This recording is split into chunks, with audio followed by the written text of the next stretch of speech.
So welcome back to the another video. So in this video we will cover our topic relationship between zeros and coefficients of polynomial. So hello everyone, this is Gaurav. I hope you all are doing well. So हमारा जो chapter चल रहा था, जो हम पढ़ रहे थे, जो क्लास 10th मैथ से आ जाता है, वो आता है चैप्टर सेकंड पोलिनोमियल। उसके जो ग्राफ्स वाले टॉपिक, पोलिनोमियल का मीनिंग, डिग्री ऑफ पोलिनोमियल, वो सब हमने फर्स्ट वीडियो में कवर कर लिया था। उसका लिंक आपको डिस्क्रिप्शन मिल जाएगा, वो चेकआउट वहाँ से कर लेना। अब आज की वीडियो में हम करने वाले, जो टॉपिक करने वाले हैं, वो करने वाले हैं हम अपना relation, RELATION, relationship between zeros and coefficients, CENTS, coefficients of polynomial. Means जो हमारा पोलिनोमियल आता है उसमें कोफिशिएंट्स आते हैं, उनके मीन्स नंबर्स आते हैं, और जो जीरोस आती हैं उन दोनों के बीच का क्या रिलेशन क्या होता है वो हम देखने वाले हैं। देखो सबसे पहले यहाँ पर एक वर्ड आया है जीरो, ZEROS, जीरो। जीरोस को हम दूसरे नाम से भी यहाँ पर मतलब काफ़ी बार देखेंगे। कई बार मैं बोल दूंगा रूट्स, या फिर मैं कई बार बोल दूंगा सॉल्यूशन। ठीक है, तो सारे जो तीनों चीज़ हैं वो तीनों का मीनिंग एक है। कई बुक्स में आपको रूट सॉल्यूशन जीरोस लिखा हुआ मिल जाएगा, कई बुक में रूट्स मिलेगा, कहीं पर सॉल्यूशन, कहीं पर जीरोस। RD शर्मा में देखोगे रूट्स मिल जाता है, फिर सॉल्यूशन मिल जाता है, फिर जीरोस भी वो लिख देते हैं। NCERT में इसको लिखा हुआ है जीरोस। तो तीनों का मीनिंग एक ही आता है। अब देख लेते हैं इनका मीनिंग क्या होता है। तो हमारे पास वर्ड है जीरोस, रूट्स और सॉल्यूशन। फॉर एग्जाम्पल आपके पास एक पोलिनोमियल, कोई भी एक पोलिनोमियल सोच लो, जो कि आता है 4x² प्लस का 2x प्लस का 4 इक्वल टू 0। मैंने ये क्या है पोलिनोमियल 5 लिख लेते हैं यहाँ पर, वरना कॉमन वाला हो जाएगा। चलो, तो मेरे पास ये एक पोलिनोमियल आता है। तो इसमें देखो यहाँ पर x कुछ वैल्यू होगी, मीन्स x की कुछ ना कुछ वैल्यू होगी जो इस इक्वेशन को क्या सेटिस्फाई करेगा। मीन्स इस सारे की वैल्यू जो आएगी वो 0 के इक्वल आ जाएगी। तो x की ऐसी कुछ ना कुछ वैल्यू होगी। तो वो x की वो वैल्यूज जो इस इक्वेशन को क्या सेटिस्फाई कर दे, मीन्स इस इक्वेशन का क्या हो जाए, एक तरह से सोल्यूशन हो जाए, उन्हीं को हम क्या बोलते हैं, इस इक्वेशन के जीरोज, रूट्स और सोल्यूशन बोलते हैं। तो ये सिंपल सा हमारा टॉपिक आ जाता है जीरोज, हमारा मतलब कि इसका मीनिंग आ जाता है। अब हम देखेंगे जो जीरोज है और जो कोफिशिएंट ऑफ पोलिनोमियल आएंगे, उन दोनों के बीच का रिलेशन क्या होगा। आई होप आपकी जो जीरोस, रूट्स, सॉल्यूशन है उसका मीनिंग क्लियर हो गया होगा। मींस जो भी मेरे पास जो इक्वेशन है उसके सॉल्यूशन जो भी होते हैं, मींस x की जो वैल्यूज होंगी जिनको रखने के बाद जो इक्वेशन है उसकी वैल्यूज आ जाए, उसी को हम बोलते हैं अपना क्या, जीरोस, रूट्स और सॉल्यूशन बोलते हैं। अब यहाँ पर देखो, अगर आप जो पोलिनोमियल, यहाँ पर हम डील करेंगे क्वाड्रेटिक, मैक्सिमम हम क्वाड्रेटिक पोलिनोमियल से डील करेंगे। अब यहाँ पर क्वाड्रेटिक जो पोलिनोमियल है उसकी जो स्टैंडर्ड फॉर्म होती है, मीन्स जो स्टैंडर्ड इक्वेशन होती है वो होती है मेरी ax² प्लस का bx प्लस का c इक्वल टू 0। ये मेरी क्या होती है, एक स्टैंडर्ड फॉर्म होती है किसकी, क्वाड्रेटिक इक्वेशन की। ये आपको क्या याद रखनी है। अब देखो यहाँ पर इसके जीरो, अब देखो जितनी डिग्री होगी उतने ही, जो डिग्री मतलब क्या, हाईएस्ट पावर, जितनी डिग्री होगी उतनी ही मेरे क्या होंगे, सॉल्यूशन होंगे। तो इस इक्वेशन की डिग्री क्या है, वो 2 है। मीन्स ये क्वाड्रेटिक पोलिनोमियल, इसकी डिग्री कितनी है, 2 है। और इसकी डिग्री 2 है तो इसके जो सॉल्यूशंस होंगे वो भी 2 होंगे। मीन्स इसके जीरोस 2 होंगे, बोल सकते हैं रूट्स भी 2 होंगे, और एक ही बात है सॉल्यूशन क्या होंगे, 2 होंगे। मीन्स इसके मेरे क्या 2 आंसर हमेशा आएंगे। तो देखो 2 आंसर है, उसको फर्स्ट वाले आंसर को तो मैं मान लेता हूं अल्फा, और दूसरे वाले को मान लेता हूं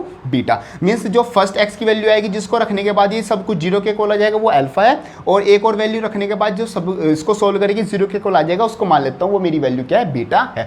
हमेशा 2 वैल्यू आएंगी क्योंकि x की हाईएस्ट पावर क्या है, 2 है। अगर यहाँ पर होता है ax की पावर 3 होता तो कितनी वैल्यूज आती है, वो मेरी 3 वैल्यूज आती। और इन अल्फा बीटा को क्या बोलेंगे, इन अल्फा बीटा को हम क्या है, जीरोस बोलेंगे, या फिर रूट्स बोल दो या फिर सॉल्यूशन बोल दो, एक ही पॉइंट आता है।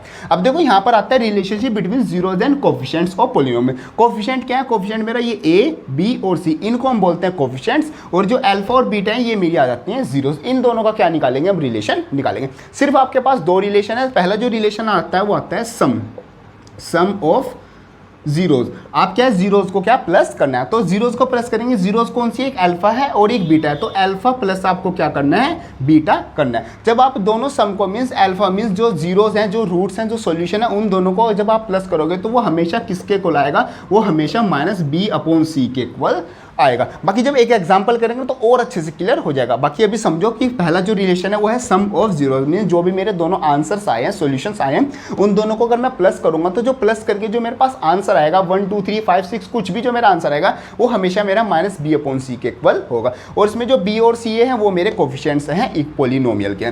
b की वैल्यू क्या होगी, जो x के साथ वैल्यू रखा होगा नंबर, वो b की वैल्यू होगी। जो c होगा वो मेरा जो कॉन्स्टेंट है उसकी मेरी क्या होगी, ये वैल्यू होगी। तो इन दोनों को जो डिवाइड करूंगा वो हमेशा किसके इक्वल आएगा, अल्फा प्लस बीटा के इक्वल आएगा। तो ये आ जाता है मेरा फर्स्ट रिलेशन। सेकंड रिलेशन की बात करते हैं, product of zeros.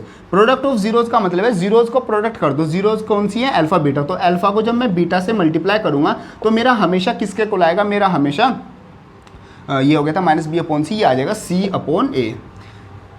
O sorry, यहाँ पर माइनस बी अपॉन ए आएगा, मीन्स सी नहीं है, माइनस बी अपॉन मेरा ए आता है। जो मेरा सम ऑफ जीरोज है अल्फा प्लस बीटा वो माइनस का बी अपॉन ए माइनस का बी अपॉन ए के इक्वल होता है। और प्रोडक्ट ऑफ जीरोज भी किसके इक्वल होता है, सी अपॉन ए के इक्वल होता है। तो मतलब कि जब मैं अल्फा, ये मेरी वैल्यू है, ये मेरी वैल्यू है, फॉर एग्जाम्पल ये मेरा 2 है और ये मेरा 3 है, तो जब 2 इंटू 3 करूँगा तो क्या आएगा, वो 6 आती है। तो सी अपॉन ए को डिवाइड करके भी मेरा क्या 6 ही आएगा। अगर ये जो अल्फा बीटा है ये रियल रूट्स हैं, रियल सॉल्यूशन है किसके, इस इक्वेशन की। तो ये दोनों आ जाते हैं मेरे पास क्या, relationship between zeros and coefficient. एक आ जाती है सम वाली, एक आ जाती है मेरी प्रोडक्ट वाली। सम मतलब कि अल्फा प्लस बीटा किसके को लगाएगा, माइनस का बी अपॉन ए, और जो प्रोडक्ट ऑफ जीरोज है वो अल्फा बीटा वो किसके लगाएगा, सी अपॉन ए के इक्वल आएगा। ये दोनों चीज़ें मतलब ये और ये जो स्टैंडर्ड फॉर्म होती है, ये दोनों आपको, ये तीनों चीज़ें आपको क्या अच्छे से याद सॉरी,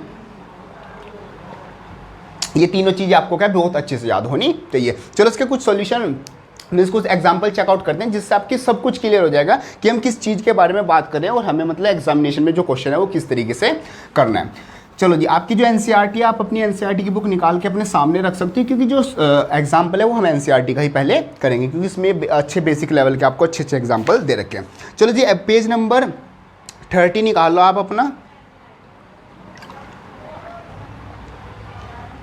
और उसमें करते हैं एग्जाम्पल 2। देखो यहाँ पर मेरे पास उसने कहा है find the zeros of the quadratic polynomial. उसने क्वाड्रेटिक पोलिनोमियल दिया हुआ है जो कि है एग्जाम्पल है मेरा 2, और उसने दिया है कि मेरे पास है एक्स स्क्वायर प्लस का 7x प्लस का मेरे पास 10 है इक्वल टू 0, और उसने कहा है इसके वेरीफाई करो relationship between zeros and coefficient. Means इसकी जीरोज निकालो, सबसे पहले तो इसकी जीरोज निकालो, एंड सेकंड आप बताओ कि जो जीरोज का रिलेशनशिप बिटवीन है उसको वेरीफाई करो। तो सबसे पहला काम क्या है, इसकी जीरोज निकालते हैं। जीरोज निकालने के लिए आपको क्या करना है, ये फैक्टराइज करना है। फैक्टराइज करना आपको आता है, ये कैसे करते हैं भाई, यहाँ पर जो नंबर है वो एक ही नंबर देखना है और जो यहाँ पर नंबर है वो देखना है। एक्स स्क्वायर अगर क्या है बिल्कुल क्लीन है तो मीन्स एक्स स्क्वायर के साथ कोई भी नंबर नहीं होना चाहिए। फैक्टराइज करना है भाई, 7 को मेरे को इस तरीके से तोड़ना है कि मल्टीप्लाई करके तो क्या आ जाए 10 आ जाए, और प्लस माइनस करके क्या है 7 आ जाए। तो बड़ा सिंपल सा है, एक्स स्क्वायर प्लस 5 प्लस 2 कर दूंगा, 5 प्लस 2 क्या होता है 7 होता है, 5 2 क्या होता है 10 होता है, एक्स प्लस का 10 इज इक्वल टू 0।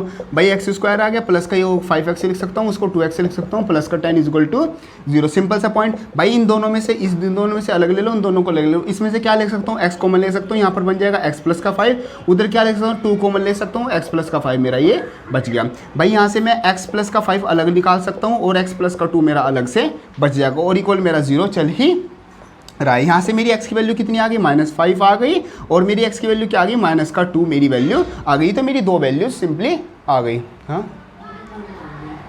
क्या करनी, लाओ, अच्छा ऑन करके क्या लो, चलो हाँ, तो हम कहाँ पर थे, हाँ देखो x की वैल्यू कितनी आ गई, -5 आ गई, और x की वैल्यू कितनी आ गई, -2 आ गई। चलो ये अब देखो हमने ये चीज़ सीखी थी कि जो x की वैल्यू मीन्स इसको सोल्व करके जो वैल्यूज आएंगी उन्हीं की तो हम क्या बोलेंगे, उन्हीं की तो हम जीरोस बोलेंगे ना। तो पहले वाले को ले लो अल्फा, दूसरे वाले को ले लो बीटा। मीन्स मैं यहाँ पर लिख सकता हूँ जो मेरा अल्फा आ गया वो कितना आ गया -5, और जो बीटा आ गया वो कितना आ गया -2 मेरा आ गया। तो अल्फा बीटा की मेरी वैल्यूज आ गई। अब मेरे को वेरीफाई करना था रिलेशन। रिलेशन क्या होता था, सम। सबसे पहले सम ऑफ जीरो, सम किसके इक्वल होता था, होता था अल्फा प्लस बीटा। हाँ जी कर लो भाई, अल्फा प्लस बीटा। अल्फा कितना है वो है मेरा -5, और बीटा कितना है वो है -2। कर लो सबको प्लस, तो -5 -2 आ जाएगा, माइनस माइनस प्लस होता ही आएगा -7। मीन्स अल्फा प्लस बीटा करके मेरा क्या आ रहा है, वो मेरा -7 आ रहा है। और बाकी alpha plus beta means sum of zeros किसके इक्वल होता था, वो मेरा -b/a के इक्वल होता था। इसमें से b कितना है, वो है मेरा 7,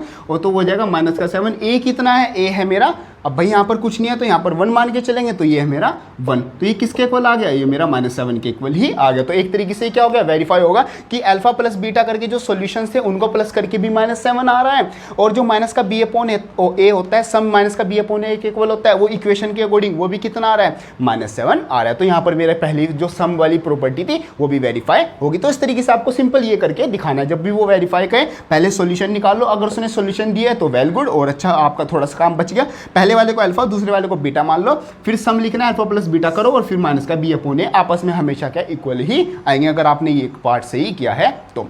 आगे चलते हैं प्रोडक्ट। प्रोडक्ट किसके इक्वल होता है, प्रोडक्ट होता है अल्फा इंटू बीटा। जब अल्फा बीटा की मल्टीप्लाई करोगे तो 5 इंटू क्या आ जाएगा 2, मतलब कि -5 इंटू -2 आ जाएगा। भाई 5 2 क्या होता है, 5 2 मेरा होता है 10, और माइनस माइनस क्या होता है प्लस, तो सिंपली आप ये वैल्यू रख दोगे। ये मेरे पास क्या आ गया 10। बाकी आपको पता है प्रोडक्ट होता किसके इक्वल है, प्रोडक्ट होता है मेरा सी अपॉन ए के इक्वल ये मेरा होता है। यहाँ से सी, इक्वेशन से सी बताओ क्या है, इक्वेशन से मेरा सी क्या है, जो लास्ट वाला पार्ट होता था, अगर इसको मैं स्टैंडर्ड से कंपेयर करूँ ए एक्स स्क्वायर प्लस का बी एक्स प्लस का सी से कंपेयर करूँ तो सी की वैल्यू क्या आ गई, वो आई है 10। तो ए की जगह सी की जगह रख दूंगा 10 और ए क्या है 1, नीचे 1 रखूंगा और 1 की वैल्यू आपको पता है कुछ नहीं होती, तो ये मेरा जो प्रोडक्ट है वो किसके इक्वल आ गया, 10 के इक्वल आ गया। ऐसे निकाला क्वेश्चन क्या से तो भी 10 आया और मल्टीप्लाई करके निकाला इन दोनों की तो भी क्या आया, 10 ही आया। तो ये क्या हो गया, एक तरीके से वेरीफाई हो गया जो between the relationship between zeros and the coefficients. तो ये सिंपल से मेरे इस तरीके से क्वेश्चन आते हैं। एनसीईआरटी में आपके और भी एग्जांपल्स दिए हुए हैं, जैसे आपको एग्जांपल दिया हुआ है एग्जांपल 3 वो भी आप ट्राई करना, और एग्जांपल 4 है वो हम एक बार मैं आपको करके दिखाता हूँ किस तरीके से होगा, क्योंकि वो उसका उल्टा पार्ट है, उसमें उसने ये अल्फा बीटा की वैल्यू दी है और आपसे क्या ये पूछी हुई है। तो बड़ा इंपॉर्टेंट क्वेश्चन है एग्जामिनेशन में, क्या मतलब चांसेस होते हैं ऐसे क्वेश्चन आने के। तो हम करते हैं अपना एग्जांपल 4। चलो जी हम अपना करते हैं एग्जांपल 4। बाकी जो एग्जांपल 3 है वो आप जरूर ट्राई करना, अगर आपसे नहीं होता है तो आप कमेंट बॉक्स में लिख देना, वो मैं आपको करके दिखाऊंगा। ऐसा नहीं आप स्किप कर दो, क्योंकि एग्जामिनेशन के लिए ऐसे क्वेश्चन बहुत इंपॉर्टेंट होते हैं। एग्जांपल यहाँ पर 4 करें, जो कि मेरा पेज नंबर किस पे आता है, 31 पर आता है। चलो जी वो कह रहा है कि फाइंड द क्वाड्रेटिक पॉलिनोमियल, एक क्वाड्रेटिक पॉलिनोमियल निकालना है जिसका sum and product of the zeros are this. Means जो आपको सम है वो किसके इक्वल दे रखा है, वो 3 के इक्वल दे रखा है, और जो प्रोडक्ट है वो किसके इक्वल दे रखा है, वो 2 के इक्वल दे रखा है। तो ये सिंपल सी आपको वैल्यू दे रखी है और आपसे क्या है, आपसे जो क्वाड्रेटिक इक्वेशन है वो पूछ रहा है। तो देखो कितना सिंपल है, आपको पता है सॉल्यूशन, यहाँ से देखो सॉल्यूशन होगा सम किसके इक्वल होता है, sum of zeros. Sum of zeros means alpha plus beta होता है किसके इक्वल है, माइनस का बी अपॉन ए के इक्वल होता है, लेकिन वो किसके इक्वल दिया हो, 3 के इक्वल दिया हुआ है। इसका मतलब भाई 3 इसके नीचे कुछ नहीं, उसके नीचे 1 मान सकते हो, फ्रैक्शन में ऐसे ही करते हैं। तो यहाँ से ऑटोमेटिकली बी की वैल्यू क्या आ गई, वो माइनस का 3 आ गई, और ए की वैल्यू कितनी आ गई, वो मेरा क्या है 1 आ गई। तो ए बी की वैल्यू आ गई, बिल्कुल ठीक है। चलो जी प्रोडक्ट निकालो, product of zeros. Product of zeros मतलब कि अल्फा बीटा, वो किसके इक्वल होता है, वो मेरा सी अपॉन ए के इक्वल होता है। सी अपॉन ए के इक्वल तो होता है, लेकिन एक्चुअली में किसके इक्वल दिया हुआ है, 2 के इक्वल दिया हुआ है। जो उसने कहा है वो बात मान लो भाई। चलो सी मेरा एक तरह से इसके किसके भाई 2/1, सी किसके इक्वल आ गया, 2 के इक्वल आ गया, और ए तो मेरा पहले ही भी निकल चुका था, दोबारा से ए 1 के इक्वल आ गया। तो ए बी सी की आपके पास क्या वैल्यू आ गई। आपको पता है स्टैंडर्ड फॉर्म ऑफ इक्वेशन क्या, क्वाड्रेटिक इक्वेशन क्या होती है, वो होती है ए एक्स स्क्वायर प्लस का बी एक्स प्लस का सी इज इक्वल टू 0। ये क्या होती है, ये मेरी स्टैंडर्ड फॉर्म होती है ऑफ क्वाड्रेटिक इक्वेशन। आपको ए की वैल्यू पता है, यस ए की वैल्यू है 1, तो ए की वैल्यू 1 रख देंगे, तो 1 की वैल्यू रखो ना रखो एक ही बात है। बी कितना है, वो है मेरा माइनस का 3, तो माइनस का 3x आ गया। सी कितना है, वो है 2 इज इक्वल टू 0। तो ये मेरे पास क्या है, जीरोस की हेल्प से मैंने क्या निकाल दी, क्वाड्रेटिक इक्वेशन निकाल दी। तो इस तरीके से आपके पास सिंपल क्वेश्चन आएंगे। सबसे पहले सम और प्रोडक्ट दे रखा है, तो सम आप alpha plus beta minus b upon a के इक्वल लिख लोगे, वहां से बी और ए की आपके पास वैल्यू आ जाएंगी। साइन का ध्यान रखना है, यहाँ पर माइनस होता है, अगर यहाँ पर माइनस नहीं है तो माइनस की वैल्यू आएगी। अगर इसका भी माइनस हुआ, माइनस का 3 होता तो माइनस से माइनस कट जाता।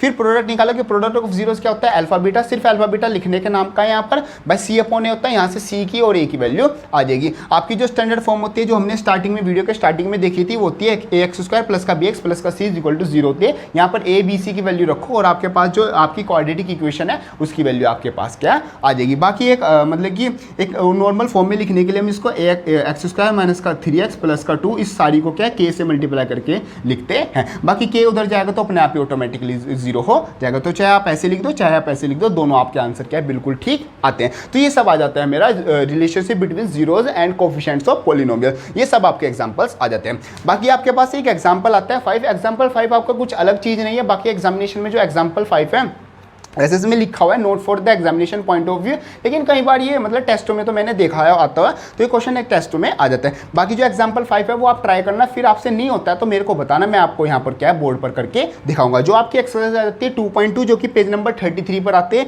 ये आपको पूरी एक्सरसाइज आपको क्या होमवर्क में एक तरीके से करके लानी है। जो भी क्वेश्चन आपसे नहीं होगा उसका क्वेश्चन नंबर आप कमेंट बॉक्स में लिख देना, उसको क्या मैं यहाँ पर करके दिखा दूंगा। बाकी नेक्स्ट वीडियो में जो पूरी एक्सरसाइज है एक्सरसाइज 2.2 उसको हम क्या बिल्कुल अच्छे से करने वाले। तो ये सब आ जाता है आपका, बोल सकते हैं चैप्टर से second topic relationship between zeros and coefficients of the polynomial. I hope आपके हर एक पॉइंट्स अच्छे से क्लियर हो गया होगा। अभी भी इससे रिलेटेड कोई डाउट आता है तो कमेंट बॉक्स में लिख दो, या फिर मेरे को इंस्टाग्राम पर मैसेज कर दो, या फिर जहां पर भी आप मेरे से कॉन्टैक्ट कर सकते हो वहां पर आप मेरे को मैसेज कर सकते हो कि मतलब मेरे को ये प्रॉब्लम है, या फिर मैथ से रिलेटेड, मैथ साइंस से जिस भी सब्जेक्ट से रिलेटेड प्रॉब्लम है, या फिर आपकी कोई वैसी भी प्रॉब्लम है तो उसको भी आप मेरे से क्या डिस्कस कर सकते हो। आप जो भी आपका सोल्यूशन होगा वो हम आपको बता देंगे। बाकी ये वाली वीडियो हेल्पफुल लगे तो उसको लाइक जरूर कर देना, और जो भी आपके क्लासमेट्स है, जो आपके फ्रेंड्स फ्रेंड्स हैं जिसको लगता है, आपको लगता है कि ये वाली वीडियो की नीड हो सकती है, उसको शेयर ज़रूर कर देना। बाकी आगे आने वाली वीडियो का नोटिफिकेशन आपके पास पहुंच जाए उसके लिए चैनल को सब्सक्राइब कर देना और नोटिफिकेशन बेल को ऑन कर लेना। मिलते हैं अपनी नेक्स्ट वीडियो, तब तक के लिए थैंक यू।